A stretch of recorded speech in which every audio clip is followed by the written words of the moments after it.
నిర్జీవ క్రియలను విడిచి జీవం గల దేవుని సేవించుటకు మన మనస్సాక్షిని ఎంతో శుద్ధి చేసిన యేసుక్రీస్తు ప్రభువారి నామంలో మీ అందరికీ నా హృదయపూర్వక శుభములు.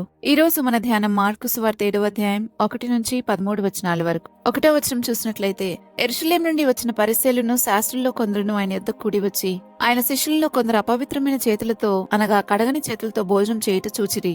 పరిసయ్యులను యూదులందరూ పెద్దల పారంపర్యాచారమును బట్టి చేతులు కడుక్కుంటేనే గాని భోజనము చేయరు, మరియు వారు సంత నుండి వచ్చినప్పుడు నీళ్లు చల్లుకుంటేనే గాని భోజనం చేయరు. ఇదియుగాక గిన్నెలను, కుండలను, ఇత్తడి పాత్రలను నెలలో కడుగుట మొదలగు అనేక ఆచారములను వారనుసరించెడి వారు. అప్పుడు పరిసయ్యులను శాస్త్రులను, నీ శిష్యులెందుకు పెద్దల పారంపర్యాచారము చొప్పున నడుచుకొనక అపవిత్రమైన చేతులతో భోజనం చేదురని ఆయన నడిగిరి.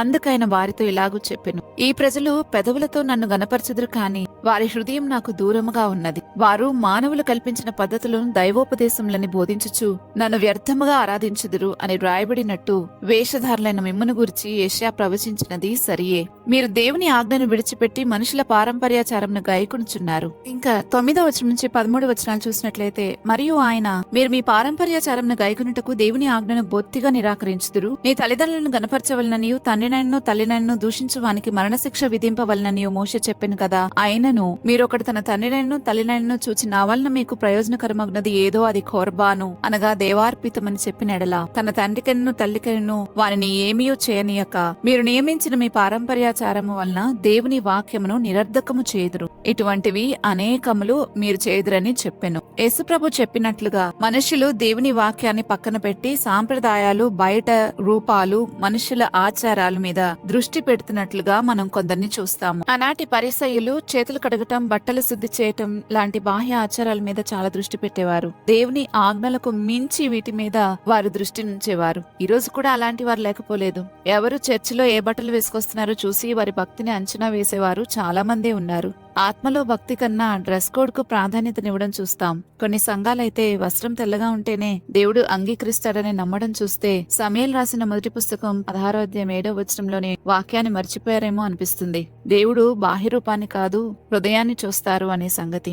అయితే చర్చిలో క్రమంగా ఉంటారు, కానీ జీవితంలో ఆత్మఫలమేమీ ఉండని వారు చాలా మందే మనకు కనబడతా ఉంటారు. ప్రతి ఆదివారం చర్చికొస్తారు, కానీ వాక్యాన్ని పాటించరు. దేవుని శరీరక్తాలు తీసుకుంటారు, కానీ పాపానికి దూరంగా ఉండరు. కానుకలతో దేవుణ్ణి సంతోషపరుద్దాం అనుకుంటూ ఉంటారు. మనం ఇలాంటి వారిని చాలా మందిని చూస్తాం. యాకోబు పత్రిక 1వ అధ్యాయం 22వ వచనంలో వాక్యం సెలవిస్తా ఉంది, మీరు వినువారు మాత్రమయ్యుండి మిమ్మును మీరు మోసపుచ్చుకొనకుండా వాక్య ప్రకారం ప్రవర్తించువారై ఉండుడి అని. ఇంకా మరి కొందరిని చూస్తే డబ్బే ఆశీర్వాదం అనుకునేవారు లేకపోలేదు. కొందరు ధనికులు దేవుని కృప పొందినవారు అని భావిస్తూ ఉంటారు. దేవుడు నన్ను ఆశీర్వదించాడు అని చెప్పి వారి విలాసాన్ని అంతటిని చూపిస్తూ ఉంటారు. పేదవారిని లేదా పరీక్షల్లో ఉన్న వారిని, వారికి విశ్వాసం లేదు అని తక్కువగా చూడటం ఈనాడు చాలా మందిలో మనం చూస్తూ ఉంటాం. ఈనాటి సేవకులు సైతం దేవుడు నన్ను ఆశీర్వదించి మాకు కార్లు, మేడలు ఇచ్చారన్నట్లుగా మాట్లాడటం చాలా ఆశ్చర్యపరిచే విషయం. అలా కాకుండా దేవుడు నన్ను ఆశీర్వదించారు, ఒకప్పుడైతే ఒక్క ఆత్మను రక్షించడం నాకు కష్టమైపోయేది, కానీ ఇప్పుడైతే అనేక మందిని రక్షణలోనికి నడిపించే పరిస్థితి దేవుడు నన్ను తీసుకుని వచ్చారు అని చెప్పడం మనం దాదాపుగా ఎవరిలోనూ చూడం. ఇలా చెప్పవలసిన వారు వారి భౌతికమైన అభివృద్ధిని ఆశీర్వాదంగా చెప్పడం చాలా విచారకరం. లూకాసు వార్త 12వ అధ్యాయం 15వ వచనంలో చెప్పబడింది,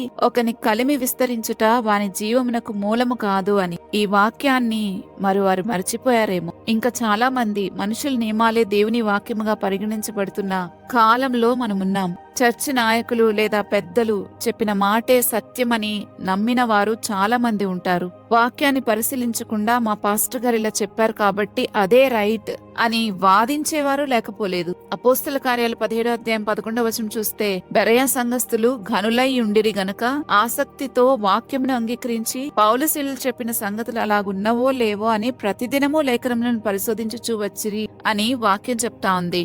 అయితే మరి ఇలాగా పరిశీలన చేసేవారు ఈ రోజు ఎంతమంది ఉన్నారో మనకు తెలియదు, కానీ దేవుడు శేషమైతే లేకుండా ఉండనివ్వడు. ఖచ్చితంగా ఆయన తన కొరకు శేషాన్నైతే ఉంచుకుంటారు. కాబట్టి ఎందరో కొందరు పరిశీలన చేసేవారు ఖచ్చితంగా ఉన్నారు, కానీ అధిక శాతంలో అయితే ఆయనను పాస్టర్ గారు చెప్పిన మాటే సత్యమని నమ్మి దేవుని మాటను పక్కన పెట్టే వాళ్ళని చాలా మందిని మనం చూస్తున్నాం. ఇంకా బహిరంగంగా ఎంతో భక్తి చేసి అంతరంగంగా దూరంగా ఉన్న వారిని, అంటే దేవునికి దూరంగా ఉన్న వారిని గురించి కూడా ప్రభు ప్రస్తావించారు.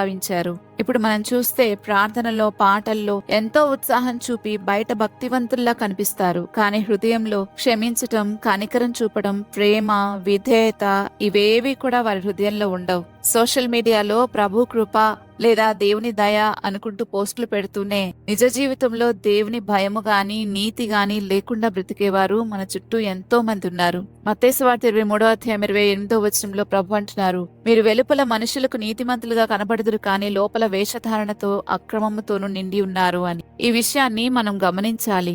ఇంకా తల్లిదండ్రులకు చేయవలసిన సేవను దేవునికి అర్పించాను అని తప్పించుకునేవారు ఎందరో. కుటుంబ బాధ్యతలు, మానవ ప్రేమను వదిలి నేను దేవుని సేవలో ఉన్నాను అని సాకులు చెప్పేవారున్నారు. అయితే తిమోతికి రాసిన మొదటి పత్రిక 5:8 దేవుని వాక్యం సెలవిస్తుంది, ఎవడైనను స్వకీలను విశేషంగా తన ఇంటి వారిని సంరక్షింపకపోయిన ఎడల వాడు విశ్వాస త్యాగము చేసిన వాడే అవిశ్వాసి కన్నా చెడ్డవాడై ఉండును అని. ఈ విషయాన్ని గమనించుకోవాలి. ఇంకా డినామినేషన్ పరంగా ఒకరికంటే ఒకరు తక్కువని ఎంచుకోవడం, వాక్యమేమో ఒకరికంటే ఒకరు యోగ్యులను ఎంచుకోమని చెప్తూ ఉంటే ఇక్కడేమో ఒకరికంటే ఒకరు తక్కువని ఎంచుకొని వాటిని పట్టి మా పద్ధతే సరైనదని ఇతరులను తక్కువగా చూడటం, ఇవన్నీ నేటి సంఘాల్లో మనం చూస్తూనే ఉన్నాం. మానవుల సాంప్రదాయాలు ఎప్పుడు కూడా దేవుని వాక్యాన్ని నిరర్ధకం చేస్తాయని ప్రభు చెప్తున్నారు.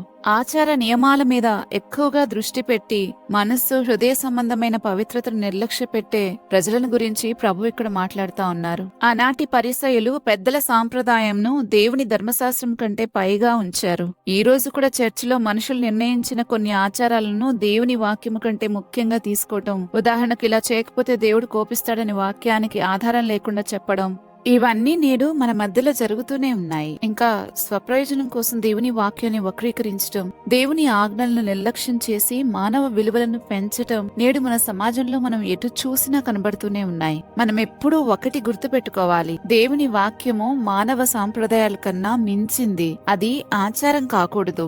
ఆత్మానుసారమైన భక్తి అసలైన భక్తిగా దేవుని ఎదుట మెప్పు పొందుతుందని వాక్యము స్పష్టంగా చెప్తా ఉంది. యేసుప్రభువారు మనకు చెప్తుంది ఏంటంటే, బాహ్యంగా కనపడేది అంటే బయట ఆచారం కాదు, అంతరంగ పరిశుద్ధతే దేవుని ముందు విలువైనది అని. ఇప్పుడు మన కాలంలో పారంపర్యాచారము అది వేరే రూపంలో మనకు కనబడుతున్నా దాని మూలమైతే అదే మనుషుల నియమాలను దేవుని వాక్యానికి పైగా ఉంచటమే. ఇదే అన్నిటికీ మూలం. కాబట్టి దీనిలో నుంచి మనం బయటపడితే అసలైన భక్తి మార్గంలో నడవగలుగుతాం.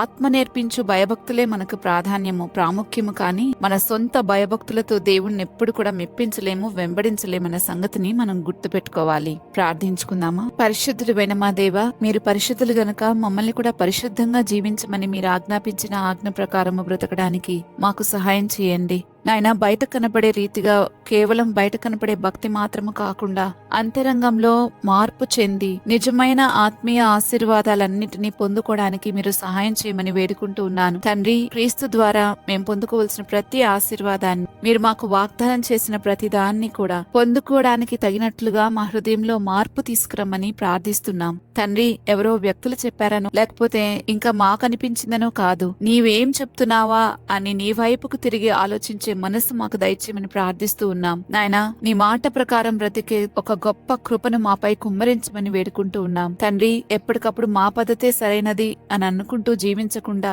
మాకంటే ఇతరులు ఎంతో యోగ్యులని ఎంచుకుని ఒకరికంటే ఒకరము గనులమని ఎంచుకుంటూ ప్రవ్వా మమ్మల్ని మేము తగ్గించుకుంటూ ముందుకు వెళ్ళడానికి సహాయం చేయమని ప్రార్థిస్తూ ఉన్నాను. తండ్రి, ఈ సమయంలో విన్న వాక్యం అంతటినీ కూడా మా హృదయంలో భద్రం చేసుకుని దాని ప్రకారం ఆచారబద్ధంగా కాకుండా ఆత్మానుసారంగా ఈ భక్తిని చేయడానికి మీరు మా పైన కృప చూపించమని, ఆత్మానుసారమైన మనస్సుతో ఆత్మ నడిపింపులో మేము ఉండడానికి కృప చూపించమని యేసుక్రీస్తు ప్రభువు నామంలో అడిగి వేడుకుంటున్నాము తండ్రి. ఆమెన్. రేపటి ధ్యానంలో మరలా తిరిగి కలుద్దాం. అంతవరకు దేవుని కృప మనందరికీ తోడైనను గాక. ఆమెన్.